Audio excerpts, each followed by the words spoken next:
விருச்சிக ராசி நண்பர்களுக்கு, விருச்சிக ராசி நேயர்களுக்கு பார்த்தீங்கன்னா இன்றைய தினத்தில் சாதகமான பலன். இடம், பொருள், வீடு, மனை, வாகனங்கள், இடமாற்றம். வீட்டுக்கு பக்கத்தில் ஒரே பிரச்சனை. அதாவது நான் ஒன்று நினச்சா அவள் ஒன்று நினைக்கிறா. அதாவது கோலம் போட்டால் அவளுக்கு ஆகிறது கிடையாது, தட்டி விட்டுட்டு போயிடுறா. பார்க்கிங் பிரச்சனை இருந்துட்டு இருக்கு.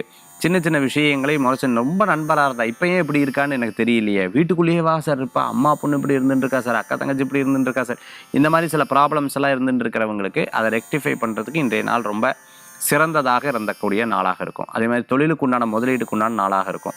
எப்போவுமே சில நேரங்கள் பெரியவங்ககிட்ட உட்காந்து பேசணும்னு சொல்லுவாங்க. அம்மா அப்பாட்ட உட்காந்து பேசுனீங்கன்னா அவங்களுக்குன்னு டைம் கொடுத்தீங்கன்னா அவங்க திருப்தி ஆகிடுவாங்க. மனைவிக்குன்னு டைம் கொடுத்தா அவங்க திருப்தியாக, கணவருக்கும் கொஞ்சம் டைம் கொடுத்து அவங்ககிட்ட உட்காந்து பேசினா திருப்தியாக, குழந்தைகள்கிட்ட டைம் கொடுத்தீங்கன்னா அவங்க திருப்தி ஆயிடுவாங்க. தொழிலுக்குன்னு டைம் கொடுத்தீங்கன்னா தொழில் திருப்தி ஆகிடும். வேலை செய்கிற கூடத்தில் வேலை ஆட்கள்கிட்ட உட்காந்து கொஞ்ச நேரம் பேசினா அவங்க திருப்தி ஆகிடுவாங்க. இப்படி ஒவ்வொரு விஷயத்துக்கும் you must give a time, you must schedule a time. அந்த மாதிரி டயத்தை கொடுத்தீங்கன்னா மிகப்பெரிய மாற்றங்கள் கூடி வரக்கூடிய அற்புதமான நாளாக இன்றைய தினம் உங்களுக்கு உண்டு. இன்றைய தினத்தில் வழிபடக்கூடிய தெய்வம் பார்த்துட்டேன்னா அம்பாள் வழிபாடு, சக்தி வழிபாடு, வெற்றி வழிபாடு.